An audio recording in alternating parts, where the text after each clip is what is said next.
Welcome back to the channel. So we have survived the Frank's Diner experience, and it was truly amazing in that they have this gravy here that turned me from a vegetarian back to a meat eater. So see you later, Frank's Diner. It was very fun.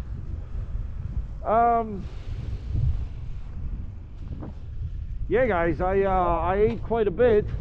I had a 3-egg omelet with 2 sunny side up eggs on the side. So basically a king's dinner, well, king's lunch, or a lunch fit for a king. So we're heading down over here to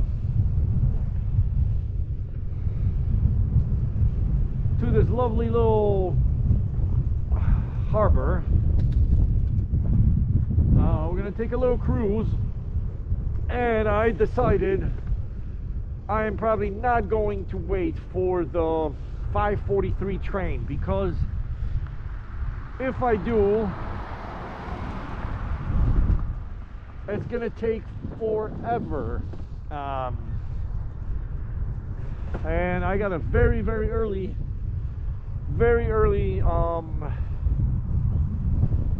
morning tomorrow.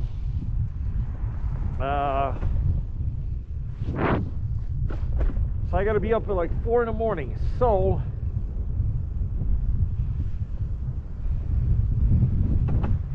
let's take a look at their little harbor here.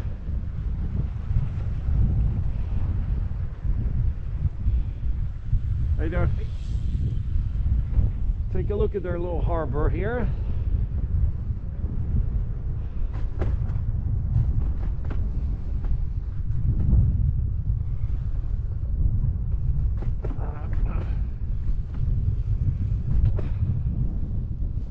Well, most of the boats are out already, but I can see some of them have been lifted and wrapped. So yeah, guys, maybe a little bit about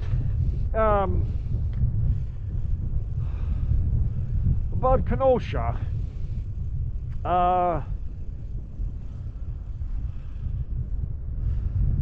Basically, this used to be the one of the sort of largest American car manufacturing areas. Kenosha County. Eastern American Motor Company was based here. Hudson, Nash, Rambler. So you know, these are all classic sort of American, very sort of classic American brands. Yeah, at one point they were all based here. You know, so like since like 1900, like since 1902 is when the first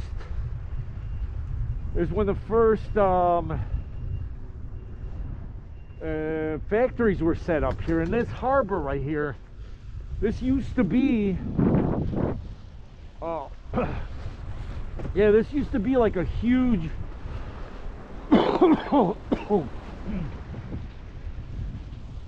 this used to be a huge factory right out here. Even up until the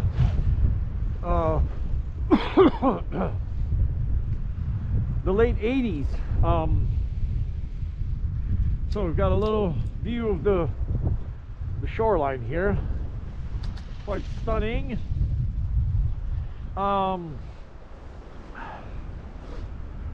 So yeah, like guys, you know, this used to be like the hub of you know, of sort of like American Rust Belt in a way. At one point sort of the Nash Motor Company bought out, completely bought out AMC and one other American brand, and they were making them here. And even like I think in like 1983,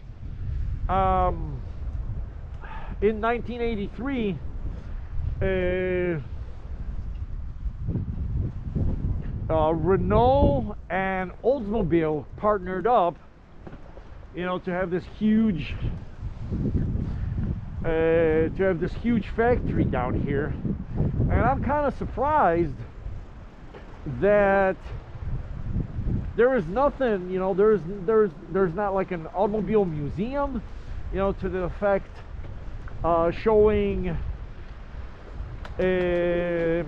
you know, showing some of the history of this town, you know. But certainly when I was looking over the sort of the demographics, and I would say that, you know, of course here in the United States, we, you know, when big industry leaves a town, we have this sort of phenomenon called white flight. You know, like where the sort of upper class, most of the sort of upper working class, if you will, sort of, you know, white folks decide to move and, you know, sort of, you know, move to better areas where there are jobs and stuff. And so you can certainly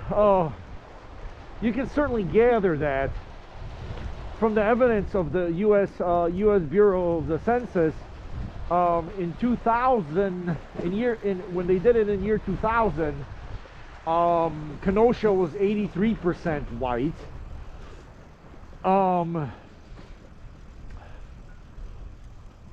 And come 10 years later, during the 2010 U.S. Census, Kenosha became 77% white. And we just recently had the 2020 census,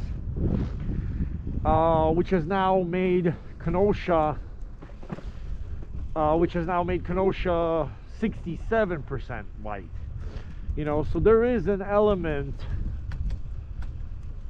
of this sort of you know, this phenomenon called white flight, because certainly, you know, like in the early 90s, Kenosha's economy was being transformed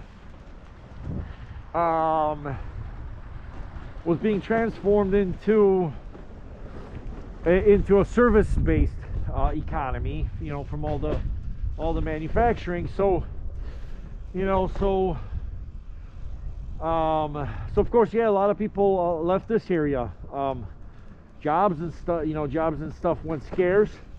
Although there is still one pretty big American manufacturer of tools called Snap-on, and of course, this is not a sexual this is not a sexual reference or anything.